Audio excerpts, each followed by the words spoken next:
देखिए, झालावाड़ के बाद में एक बार फिर आज जैसलमेर से एक खबर आई है जिसके अंदर स्कूल का मेन गेट गिर गया है और एक बच्चे की मौत हो गई है। शिक्षा विभाग, राजस्थान सरकार निरंतर रूप से बैठक कर रही है, बैठकों के दौर चल रहे हैं, बड़े अधिकारी चर्चा कर रहे हैं, फिर भी ये हादसे हैं कि रुकने का नाम नहीं ले रहे हैं। हमने सुबह भी आपको दिखाया था कि किस तरीके से स्कूल की जर्जर स्थिति है, लेकिन वहाँ मंदिर कमेटी स्कूल को नहीं बनने दे रही। कहीं स्कूलों की जर्जर रिपोर्ट लोगों तक नहीं पहुँच रही है, शिक्षा विभाग के पास में जानकारी नहीं है। ये जैसलमेर में झालावाड़ जैसा कांड हुआ है। एक 9 साल का बच्चा है, पहली क्लास में पढ़ने वाला, अरबाज खान इसका नाम है, इसकी मौत हो गई है। दोपहर 1 बजे की ये सूचना है।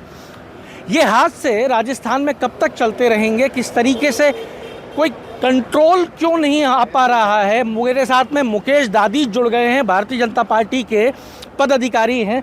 आज झालावाड़ जैसा हादसा जैसलमेर में भी हो गया है, एक बच्चे की मौत हो गई है, स्कूल का पिलर गिर गया, मेन गेट बच्चे के ऊपर गिर गया, टीचर भी घायल हो गया है।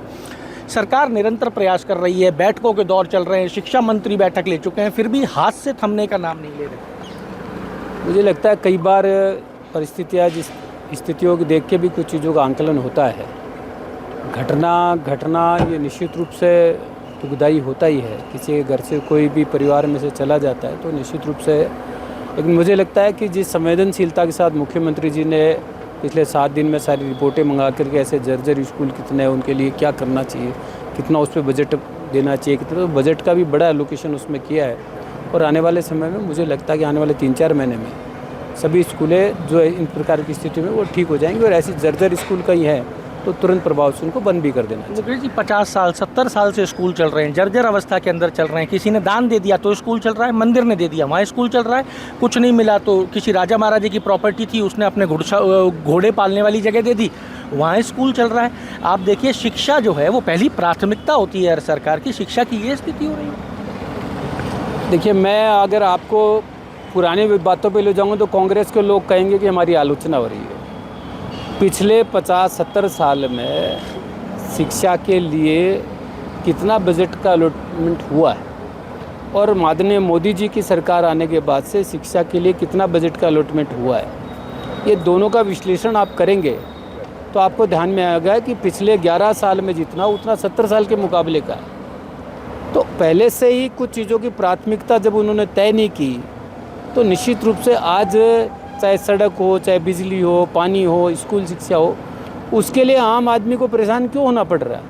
ये तो 70 साल में मूलभूत सुविधाएं सब एकदम से मिलनी ही चाहिए थी। तो मुझे लगता है आपका ये कहना है कि 70 साल में जो नहीं हुआ उसको करने में अब आप लोगों को कितना समय लगेगा? 11 साल तो आपको भी हो चुका नहीं, हमने उसके बाद कितना किया है।